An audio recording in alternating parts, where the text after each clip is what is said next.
అలా చెప్పండి అన్న. చిరంజీవి గారు నిన్న స్టేజ్ మీద చంద్రబాబు గారు ఉద్దేశించి కొన్ని మాటలు మాట్లాడారు. సో దాని గురించి చెప్పండి. చంద్రబాబు నాయుడు గారి గురించి కాదు కానీ ఆంధ్ర రాష్ట్ర ప్రభుత్వం గురించి మాట్లాడారు. ఎందుకంటే తెలంగాణ ప్రభుత్వం గద్దర్ అవార్డులు ఇచ్చి కళాకారులను ఎంతో గౌరవంగా సత్కరించి సన్మానించి అభిమానించి ప్రేమతో ఆర్థికంగా కూడా సాయం చేస్తున్నటువంటి తరుణంలో తెలంగాణ ప్రభుత్వం ముందుంది అనడంలో అతిశయోక్తి కాదు. ఎందుకంటే ఇవాళ కళాకారులను గౌరవించలేనటువంటి ఏ ప్రదేశమైనా అది ముందడుగులో ఉండదు. కాబట్టి ఈవేళ మన తెలంగాణ ప్రభుత్వం అద్భుతంగా కళాకారులను గౌరవించడంలో కానీ గద్దర్ అవార్డులు ఇచ్చి పారదర్శకంగా ఎక్కడా కూడా ఎలాంటి వివక్ష లేకుండా కానీ ఎలాంటి రికమెండేషన్స్ లేకుండా చక్కగా ఎలాంటి కాంట్రవర్సీ కూడా లేకుండా అవార్డులు ప్రదానం చేసి ఔరా అనిపించుకుంది తెలంగాణ రాష్ట్ర ప్రభుత్వం. ఈ సందర్భంగా పులకించిపోయినటువంటి మెగాస్టార్ చిరంజీవి గారు ఇంత అద్భుతమైన సత్కారాన్ని సన్మానాన్ని కళాకారులకు అందించినటువంటి తెలంగాణ రాష్ట్ర ముఖ్యమంత్రి రేవంత్ రెడ్డి గారిని అభినందిస్తూ, సార్ మేము ఎప్పుడు మీ వెంటే ఉంటాం, మీ అభిమానులుగా ఉంటామని పెద్ద వ్యక్తిగా చెప్తూ, మరి చెప్పొచ్చో చెప్పకూడదో అనేసి మాట్లాడుతూ ఎందుకో ఆంధ్రప్రదేశ్ ప్రభుత్వం కళాకారుల్ని అభినందించడంలో వెనకబడింది, వారు కూడా మమ్మల్ని సత్కరించాలి కళాకారుల్ని అని చెప్పి చిరంజీవి గారు అనడం జరిగింది. ఏంటంటే ఈవేళ సినిమా ఇండస్ట్రీ పెద్దగా ఆయన బాధ్యతది, ఆ బాధ్యత ప్రకారంగా మాట్లాడారు. నిజంగా కూడా మనం ఆలోచిస్తూ కూడా ఆంధ్రప్రదేశ్ ప్రభుత్వం ఇప్పుడు సినిమా ఇండస్ట్రీలో ఉన్నటువంటి కుటుంబ సభ్యులే కదా. ఇప్పుడు చంద్రబాబు నాయుడు గారు కానీ డిప్యూటీ సీఎం పవన్ కళ్యాణ్ గారు కానీ మరి ఎందుకు నిర్లక్ష్యం వహిస్తుందో అర్థం కాక చాలామంది మాలాంటి వాళ్ళు కూడా, నేను ఒక ఆర్టిస్టు, నేను జనరల్ సెక్రటరీగా నేను కూడా చాలాసార్లు ఆలోచించాను. నిజంగా ఎందుకు గౌరవించట్లేదు, ఎందుకో ఆదరించట్లేదు అని ఆలోచన చేస్తే వాళ్ళకు ఉన్నటువంటి పని ఒత్తిడి వల్ల లేకపోతే ఇంకో దానివల్ల అది జరుగుతుందేమో అనుకుంటున్నాను. ఏదేమైనా ఆంధ్రప్రదేశ్ ప్రభుత్వం కళాకారులని గౌరవించే బాధ్యత తీసుకోవాలి. పారదర్శకంగా తెలంగాణ ప్రభుత్వం ఎలా శభాష్ అనిపించుకుందో ఆ రకంగానే ఆంధ్రప్రదేశ్ ప్రభుత్వం చంద్రబాబు నాయుడు గారు పవన్ కళ్యాణ్ గారు కూడా చేసి తీరాలి. ఎందుకంటే ఒక పెద్దగా పెద్దగా ఇవాళ తెలుగు సినిమా ఇండస్ట్రీ అంటే ప్రపంచ స్థాయిని తాకింది, ప్రపంచ స్థాయిలో గుర్తింపు పొంది తెలుగు వారికి ప్రపంచ స్థాయిలో గుర్తింపు తెచ్చింది తెలుగు సినిమా ఇండస్ట్రీ. కాబట్టి ఇండస్ట్రీని గౌరవించుకోవాల్సిన బాధ్యత ప్రతి ఒక్కరికి ఉంది. కళాకారుల్ని తెలుగు సినిమా ఇండస్ట్రీని గౌరవించాలా, సత్కరించాలి. కళాకారులు ఆయన కూడా అదే అంటారు. సో ఇప్పుడు చంద్రబాబు కూడా ఇదే అంటున్నారు, చిరంజీవి గారు కూడా ఇదే అంటారు. అప్పుడు ఎందుకో మీరు తిరస్కరించారు, ఇప్పుడు ఎందుకో రిక్వెస్ట్ పెట్టుకుంటున్నారని వైసీపీ వాళ్ళు ట్రోల్స్ చేస్తున్నారు, వీడియోస్ రిలీజ్ చేసి. దాని గురించి వాళ్ళు వైసీపీ ప్రభుత్వం మాయమాటలు చెప్పింది, పారదర్శకంగా కూడా అవార్డ్స్ ఇవ్వాలా, ఏవేవో ఇచ్చి చేతులు దులుపుకుంది. అవన్నీ ప్రలోభాలకు గురి చేసి అవార్డులు ఇచ్చారు, ఎవరికి కూడా మనస్కరించలేదు. ఈవేళ తెలంగాణ ప్రభుత్వం ఎక్కడ కూడా ఎలాంటి వివక్ష లేకుండా ఎలాంటి రికమెండేషన్స్ లేకుండా ఖచ్చితత్వంతో ఇచ్చింది అవార్డ్స్. అలా ఇవ్వాలి అవార్డ్స్ అంటే. కాబట్టి మెగాస్టార్ చిరంజీవి గారు ఈవేళ దానికి పులకించిపోయిన చిరంజీవి ఏం చేశాడు, ఆంధ్రప్రదేశ్ని అడిగాడు మీరు కూడా మాకు కళాకారులను గౌరవించండి అని. తప్పేముంది? ఆయన అడిగాడు, కానీ వైసీపీ హయాంలో జగనే మీరు అవన్నీ అబద్ధాలు. ఇప్పుడు ఎవరు రండి గిండి కాదు, ఆయన పనే మొదలు పెట్టలేదు, ఏది చేయలేదమ్మా. అతను చేస్తారని చెప్పేసి అనుకున్నాం కానీ చేయలేదు. ఇంటర్వ్యూలో కూడా ఒకటి సందర్భంగా చెప్పాడు, నేను ఎడ్యుకేషన్ రక్తదానమే కాదు చాలా మందికి హెల్ప్ చేస్తున్నాను. సో పూర్ పీపుల్ కి స్టేట్ వైజ్ కానీ సెంట్రల్ వైజ్ కానీ ఎడ్యుకేషన్ ఇవ్వాలని నేను అనుకుంటున్నాను. సో నాకు అది చాలా వెయిటింగ్ గా ప్రాసెస్ గురించి యాక్టర్ సూర్య గారు చేస్తున్నారు ఇది. సో ఆయన చూసి నేను ఇన్స్పైర్ అయ్యాను అని చెప్పేసి చెప్పడం జరిగింది. దాని గురించి వాస్తవంగా చిరంజీవి గారు ఆయన సన్నిహితుల దగ్గర ఇన్నాళ్ళు మనం కష్టపడి సంపాదించుకున్నాం, మనల్ని ప్రజలు ఎంతో ఆదరించారు, చాలా సంపాదించుకున్నాం. ఇక్కడి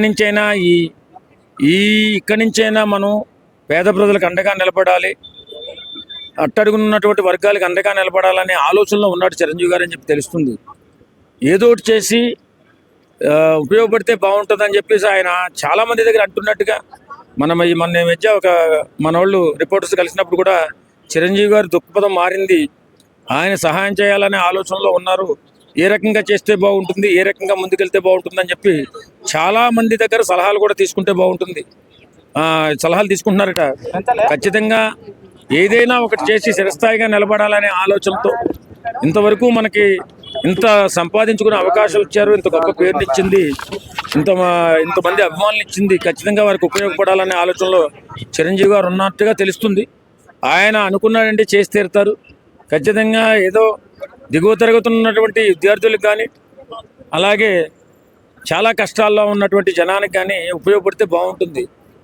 ఎందుకంటే చేయగలడు ఆయన. చేసే ఆలోచన ఉన్న వ్యక్తి. ఎప్పుడు కూడా అందరూ బాగుండాలి, అందరితో పాటు మనం ఉండాలని కోరుకునే మంచి మనసున్న మహానుభావుడు చిరంజీవి గారు. ఆయన కోరిక నెరవేరాలని కోరుకుందాం. తెలంగాణలో నేను అవార్డ్స్ ఇచ్చారు కదా, సో అందరూ దాని సందర్భంగా చిరంజీవి గారు కొన్ని మాటలు మాట్లాడారు. చంద్రబాబు నాయుడు గారు కూడా మాకు అట్లా ప్రోత్సహించాలి అని మాట్లాడారు. ఓకే అమ్మా, ఒక్కసారిగా మీడియా మిత్రులను ఒకటి అడుగుతున్నానమ్మా. ఒక క్వశ్చన్ అడుగుతున్నా. నేను ఇచ్చిన అవార్డులు ఏంది?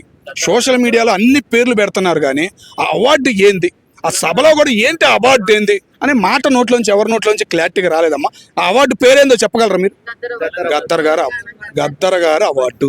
గద్దర్ గారు అంటే తెలంగాణ ఉద్యమం అప్పుడు పాటలు పాడాడు. ఒక ఉద్యమకారుడు ఎలా ఉండాలి అనేది సొసైటీకి నేర్పిన ఒక నేత ఆయన. ఓకేనా?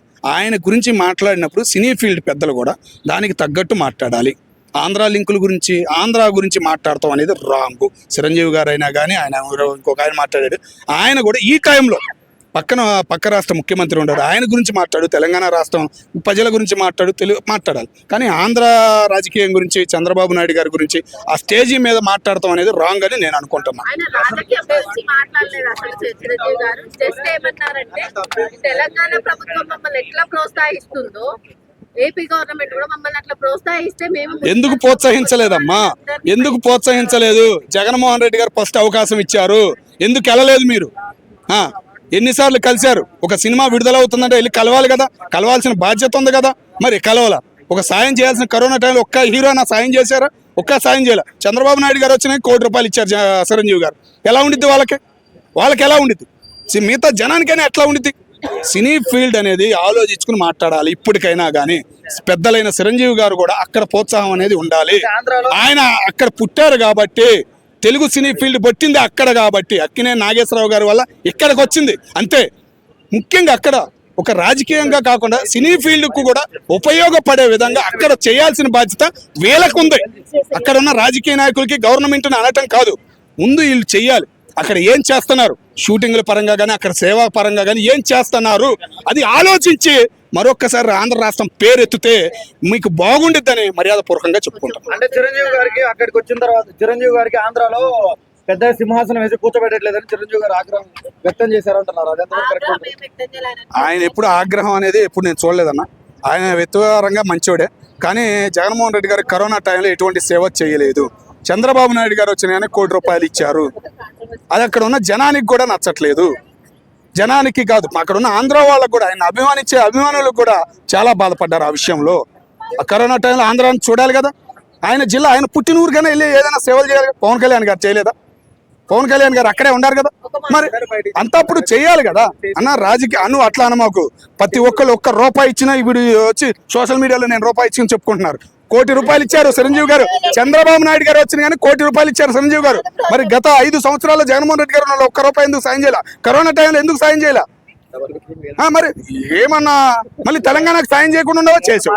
మరి ఎంత మాట్లాడతావు అన్నా? అరే అన్నా, నువ్వు నేను ప్లేట్ మార్చాను. నేను ఇప్పటికైనా టీడీపీ కాల్ రేగరేసి చెప్పగలను.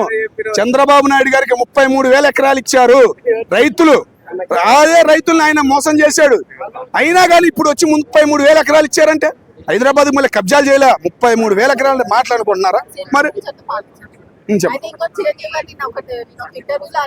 పేద విద్యార్థులను చదివించాలని అనుకుంటున్నాను. సో ఆ ప్రాసెస్ లో నేను ఉన్నాను అని ఎంతమంది ఉన్నారో అంతమంది పేద విద్యార్థులకి నాతో అయినంత సాయం చేసి చదివిస్తాను అని చెప్పారు. దాని గురించి ఎక్కడమ్మా? తెలంగాణలో చేస్తారా? ఆంధ్రాలో? ఎక్కడైనా సరే, 2 స్టేట్లు ఎక్కడున్నా సరే ఆంధ్రాలో చేస్తే బాగుంటుంది అనుకుంటున్నాం అమ్మా. ముఖ్యంగా కాకినాడ జిల్లాతో ఆయనకున్న అనుభవం అనేది చాలా మందికి తెలుసు. ఆ జిల్లాలో చాలా మంది నిరుద్యోగులు ఉన్నారు. చాలామంది అక్షరాతులు ఉన్నారు, అది చేపలు పడటానికి ఇంకా వెళ్తున్నారు చాలామంది. వాళ్ళని కంట్రోల్ చేసి వాళ్ళకి చదువు ఉచితంగా ఇప్పించి వాళ్ళని చదువుకునేటట్టు చిరంజీవి గారు చేస్తారని చెప్పేసి మేము ఆశపడుతున్నాం.